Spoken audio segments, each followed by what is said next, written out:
తాకట్టులో ఉన్న బంగారాన్ని విడిపించి ఆ రోజు ఆన్లైన్ ధరకే కొంటుంది కొమ్మూరి గోల్డ్. నమస్తే, వెల్కమ్ టు సుమన్ టీవీ. నేను పద్మిని. ప్రస్తుతంతో పాటు ప్రముఖ ఆధ్యాత్మికవేత్త, ఆస్ట్రోన్యూమరాలజిస్ట్, ఎనర్జీ వాస్తు స్పెషలిస్ట్, శ్రీ విద్య ఉపాసకురాలు శ్రీమతి జయప్రద గారు మనతో పాటు ఉన్నారు. మాట్లాడదాం. నమస్కారం అండి. నమస్తే అమ్మ, శ్రీమాత్రే నమః.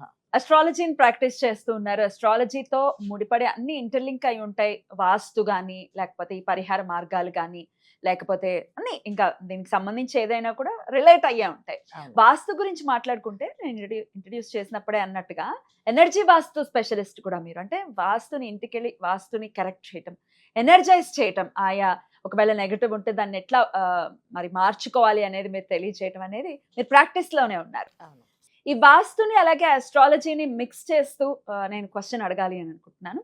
అదేంటి అంటే, రాశుల ప్రకారంగా మాట్లాడుకుంటే మేషరాశి వారు ఇంట్లో అన్ని 8 దిక్కులు ఉంటాయి. కానీ మేషరాశి వారికి ప్రత్యేకంగా నిర్దేశించినటువంటి దిక్కేవి అంటే, ఆ వాస్తులో ఆ ప్రదేశాన్ని మాత్రం చాలా జాగ్రత్తగా తీసుకోవాలి, అవును. జాగ్రత్తగా చూసుకోవాలి అని అంటే ఏదైనా ఉంటుందా మరి చెప్తారా?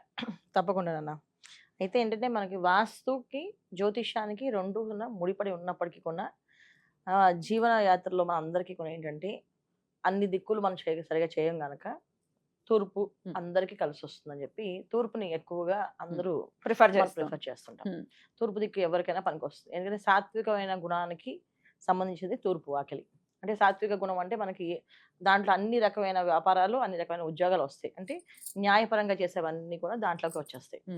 ఇక కొన్ని విషయాల్లో కొంచెం తమో గుణం, రజో గుణం ఉన్న కొంతమంది ఉంటారు. వాళ్ళకంటే కామ్యార్థము కొన్ని కోరికలు, నేను ఇంత సంపాదించాలి, ఇంతే సరిపోదు నాకు, ఇంకా ఇంకా ఇంకా సంపాదించాలి అనే కోరికలు కొంతమంది ఉంటాయి.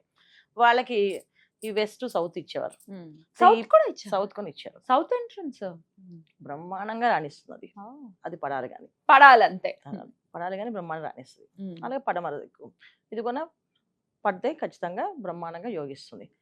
అయితే ఈ తూర్పు వాకిలి అలవాటు అయిపోయింది కనుక మనం ఎనర్జీ వాస్తులో ఇప్పుడు మీకు ఈ ఫేసింగ్ ఆ ఫేసింగ్ కాదండి అంటే, అదేంటి మీరు శాస్త్రానికి కాకుండా ఏదో చెప్తున్నారు అని కన్ఫ్యూజ్ అయిపోతారు జనాలు. అందుకని సరే మీకు ఏ వాకిల్లో ఉంటున్నారో చెప్పండి. అప్పుడు నేనేం చేస్తాను అంటే, ఇంట్లో వాళ్ళు ఏ భాగాన్ని జాగ్రత్తగా చూసుకోవాలో అని డివైడ్ చేస్తాను. ఇప్పుడు ఏంటంటే, మనం ఇది మీకు ఈ వాకిలి పడదండి, ఈ వాకిలి పడుతుంది అంటే, మేము ఇంతకుముందు ఈ వాకిల్లోనే బాగా పనులు వేసాం, బ్రహ్మాండంగా రాణించిందండి, ఈ వాళ్ళు ఎందుకు మీరు చెప్తున్నారు అంటారు. ఇక్కడ ఏమవుతుందంటే, అపార్ట్మెంట్స్ వచ్చేసిన తర్వాత ఫ్లోర్లో ఒకే ఫ్లోర్లో తూర్పుకి ఉండొచ్చు, తూర్పు ఆగ్నేయం ఉండదు, తూర్పు ఈశాన్యం కూడా ఉంటాయి గుమ్మాలు. ఈ తూర్పు ఈశాన్యం, తూర్పు ఆగ్నేయం, తూర్పు వాకిలి అనేది ఎలా లెక్కేస్తాం అంటే, ఒక భాగాన్ని తీసుకుని ఆ భాగంలో తీసుకుని లెక్కేస్తాం. ఇప్పుడు అపార్ట్మెంట్స్ అనబడికి ఏముంది, ఏ గుమ్మానికి ఆ గుమ్మం లెక్కేసుకొని చెప్పి ఇప్పుడు మనకు ఉన్న స్థలం బట్టి మనం మార్చేసుకుంటున్నాం. మనం మార్చేసుకున్నంత మాత్రాన ఆ స్థలానికి ఉండే యోగం, ఆ స్థలానికి ఉండే చైతన్యం, ఎనర్జీస్ ఇవేమి మారవు. ఇవి మనతో పాటు క్యారీ అవుతాయి. అవి మనతో పాటు వస్తుంటాయి కదా. దీనివల్ల ఏంటంటే, ఒకవేళ ఆ వాకిల్లో ఉండే ఏది ఎనర్జీస్ ఉన్నాయో వాళ్ళకి పడకపోతే ఖచ్చితంగా ఆ ప్రభావం కనిపిస్తుంటుంది. సో మనం చాలా మంది ఏమనుకుంటారంటే, ఈ అపార్ట్మెంట్ ఒక 90 ఫ్లాట్లు అనుకోండి, 90 మందిలో 88 బాగానే ఉన్నారుగా, మనకే ఎందుకు వస్తుంది, ఇది ఇల్లు సమస్య కాదు, ఇది మన సమస్య అని వాళ్ళు వేసేసుకుంటున్నారు. ఇంటిని తీసి పక్కన పెడుతున్నారు. దీనివల్ల ఇంట్లో ఉండే దోషం అది ఖచ్చితంగా పనిచేస్తుంది. సో నెగిటివ్ పనిచేస్తుంది, పాజిటివ్ పనిచేస్తుంది. ఈ నెగిటివ్ ఎనర్జీ ఎప్పుడైతే ఉందో అది వాళ్ళు రోజుకి దిగజార్చేస్తూ ఉంటుంది. ఆ విషయం వాళ్ళకి తెలిసినప్పటికీ ఆల్మోస్ట్ అయిపోతుంది. ఆ తర్వాత వాళ్ళు ఒక్కసారి లేద్దామని కుదరదు. సో ఎనర్జీ వాస్తులో మేము చేసే పని ఏంటంటే, అపార్ట్మెంట్లు మనం తీయలేం. గుమ్మాలు జనరల్గా లోపల ఉండే ద్వారాలన్నీ కూడా రాంగ్ ప్లేసెస్లో 1-2 ద్వారాలు పడతాయి. ఆ 1-2 ద్వారాలు ఉండే ఎనర్జీస్ ఖచ్చితంగా ఆ ప్రభావం ఆ ఇంట్లో ఆ రూమ్లో ఉండే వాళ్ళ మీద పడుతుంది. దాంట్లో ఆ ఇంట్లో ఆ రూమ్లో ఒక మేషరాశి వాళ్ళు ఆ గదిలో ఉంటే ఖచ్చితంగా వాళ్ళ మీద ప్రభావం పడుతుంది. సో కెరియర్ పరంగా ఉద్యోగాలు రావట్లేదు చాలా మంది అంటుంటారు, పెళ్లి కావట్లేదు చాలా మంది చెప్తుంటారు, భార్యాభర్త మధ్య సఖ్యత లేదని కొంతమంది చెప్తుంటారు, పిల్లలు పుట్టట్లేదని చెప్తున్నారు. ఇవన్నిటికీ కారకత్వం ఏంటి, ఆ ఇంట్లో ఉండే రూమ్లో ఉండే ఎనర్జీ. సో ఇవి మనం చెక్ చేస్తాం. సో మేషరాశి మనం తీసుకుంటే తూర్పు వాకిలి వీళ్ళకి బాగా కలిసి వస్తుంది. ఎందుకంటే మేషరాశి వాళ్ళు ఎక్కువగా ఏంటంటే, ఉన్నది ఉన్నట్టే మాట్లాడే అలవాటు, అండ్ నిజాయితీగా పనిచేయడం అలవాటు. ఏ పని చేసినా కష్టపడతారో, సెల్ఫిష్గా మెంటాలిటీ అంటే సెల్ఫ్గా వాళ్ళు కష్టపడి సాధించుకొని తెచ్చుకోవాలనుకుంటారు తప్ప మోసం చేసి తెచ్చుకోవాలనుకోరు. సో ఎదుటి వాళ్ళని మోసం చేస్తాం బతకాలనుకోరు, కానీ నేను బతకాలి, దానికి ఏ పనైనా చేయాలి. అందులో అది మోసం వాళ్ళు అనుకుంటే అనుకోని, కానీ నేను మోసం చేయట్లేదు, నేను నా బతకడానికి నా బతుకు తెరుగు అంటారు అది. సో ఇలాగ ఉంటే కనుక తూర్పు వాకిలి వీళ్ళకి బాగా కలిసి వస్తుంది. అయితే తూర్పు వాకిలి ఖచ్చితంగా అపార్ట్మెంట్లో ఉంటుందా అంటే, అపార్ట్మెంట్లో ఒక ల్యాండ్ తీసుకుంటే, ఒక లైన్ తీసుకున్నాం అనుకోండి, ఆ ల్యాండ్లో ఒక లైన్లో తూర్పు వాకిలి ఎన్ని ఉంటాయి? సో అన్నీ ఉంటాయి. దీంట్లో వీళ్ళది ఎన్నో వాకిలి అయింది, ఒక 4 ఉన్నాయి అనుకోండి, వీళ్ళది ఒక రెండోది అయింది అనుకోండి, అప్పుడు అది ఆగ్నేయం పడవచ్చు, ఈశాన్యం పడవచ్చు, అది రెండు చూసుకోవాలి. కరెక్ట్ గా తూర్పుకి రావచ్చు. ఇప్పుడు డిగ్రీస్ వైజ్ మనం చెక్ చేసుకొని చూసుకొని దాన్ని ఆ ఫార్మాట్ ని ఎనర్జీ చేస్తాం. దాన్ని మనం డోర్ తీసేయం, డోర్ని ఏమీ పెట్టాం, కొత్త డోర్లు ఏమి పెట్టాం. దాన్ని ఎక్కడ ఆ ఎనర్జీ ఎంత దెబ్బతిందో ఎంత డిగ్రీస్ వరకు చేయాలో దాన్ని మాడిఫై చేస్తాం. సో సింపుల్ మాడిఫై చేస్తే ఆ ప్లేస్ ఖాళీ అవుతుంది. సో తూర్పు వాకిలి వచ్చింది, తూర్పు వాకిల్లో వాళ్ళు సోఫాకి తూర్పు గోడకి గట్టిగా వేశారు, దాన్ని కొంచెం జరిపేస్తాం. కొంచెం ఒక 2-3 ఇంచులు జరిపేయండి, ఫ్రీ ఎనర్జీస్ అక్కడి నుంచి పాజిటివ్ ఎనర్జీ లోపలికి వస్తుంది. ఎందుకంటే తూర్పు వాకిలి నుంచి ఆనుకుంటున్న కిచెన్ ఆగ్నేయంలో ఉంటుంది. సో మేషరాశి వాళ్ళకి ఆగ్నేయం చాలా ఇంపార్టెంట్, రాశి కదా. సో అగ్ని దేవుడు ఉండేది ఎక్కడ? మనకి వంటింట్లో, ఆగ్నేయంలో. సో అగ్ని దేవుడిని చాలా జాగ్రత్తగా బాధ్యతగా చూసుకోవాలంటే ఆ ప్లేస్, ఆ ప్రదేశం అంతా శుభ్రంగా ఉండాలి.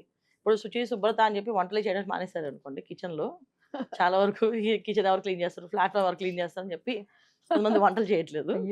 సో మన ఒక ఆవిడ అది కిచెన్ అండి అని చెప్పేసి ఇది లోపల కిచెన్ అని చూపించారు. ఇది కిచెన్, మరి అదొక కిచెన్ అంటే ఇది వంట చేస్తే పాడైపోద్ది కదండి ఇక్కడ అంతా, అందుకని జస్ట్ ఇది కిచెన్ చూడడానికి, వంట అంతా అక్కడ అవతలండి ఒక మన వాష్ ఏరియా ఏదైతే పెడతామో ఆ ఏరియాని వాళ్ళు వంటలు చేసుకున్నారు, అక్కడ వంట చేస్తుందని. ఎందుకమ్మా అలాగా అంటే, జనరల్గా వంట మనిషి వంట చేస్తుంది కనుక ఆ వంట మనిషి కిచెన్లో చేయకపోవడం ఇష్టం లేదు, అందుకే అక్కడ చేపిస్తున్నా. ఒక విధంగా మంచిదే, అంటే ఇంటి యజమానురాలు ఆగ్నేయాన్ని హ్యాండ్ ఓవర్ చేసుకొని ఆగ్నేయాన్ని శుభ్రంగా చూసుకోవాలి.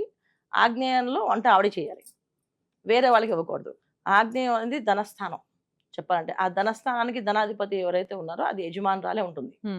సో ఒకవేళ వాళ్ళు వండకుండా వంట మనిషితో వండిస్తున్నారు కనుక వాళ్ళకి అది కలిసి వస్తుంది, ఇబ్బంది ఏం లేదు. ఎందుకంటే వంట ఆమె చేయట్లేదు, అక్కడ వేరే వంట మనిషి వచ్చి వంట చేస్తుంది, వేరే కిచెన్ అక్కడ లోపల కాదు, వాష్ ఏరియాని కిచెన్ గా చేసుకున్నారు.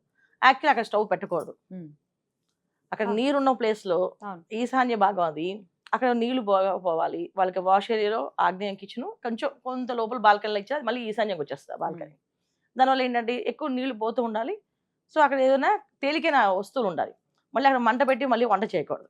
దానివల్ల ఏంటంటే వాళ్ళకి లాసెస్ నడుస్తున్నాయి. ఏ బిజినెస్ చేస్తున్నా వాళ్ళు ఆయన బాగా లాస్. ఎందుకు లాస్ వస్తుందో అర్థం కావట్లేదు. కోట్ల రూపాయల్లో తీసుకొస్తున్నారు, లక్షల్లో పెట్టుబడి పెడుతున్నాము, అయినా సరే అపార్ట్మెంట్ అండి ఇప్పుడు మీరు చెప్పింది, అందుకే నెక్స్ట్ దానికి కంటిన్యూ అవుతోంది కాబట్టి ఈశాన్యం వస్తుంది అని చెప్తున్నారు, అంతేనా? అంతే. అపార్ట్మెంట్ లో మనకి ఆగ్నేయంలో కిచెన్, వాష్ ఏరియాస్ ఇస్తారు కదా, అంటే మనం ఏ భాగానికి ఆ భాగం తీసుకోవాలి. ఇక్కడ మన ఇండిపెండెంట్ హౌస్ అంటే మనం కరెక్ట్ గా లెక్క వేసుకొని కట్టుకుంటాం. ఇప్పుడు అపార్ట్మెంట్ లో ఏమవుద్ది, వాష్ ఏరియా ఖచ్చితంగా వస్తాయి. ఆగ్నేయంలో కిచెన్ వచ్చినప్పుడు వాష్ ఏరియా ఈశాన్యం కానీ లేదా ఆగ్నేయ కొంతమందికి వాష్ ఏరియా ఉంటుంది, అక్కడ కూడా అది కూడా దోషమే.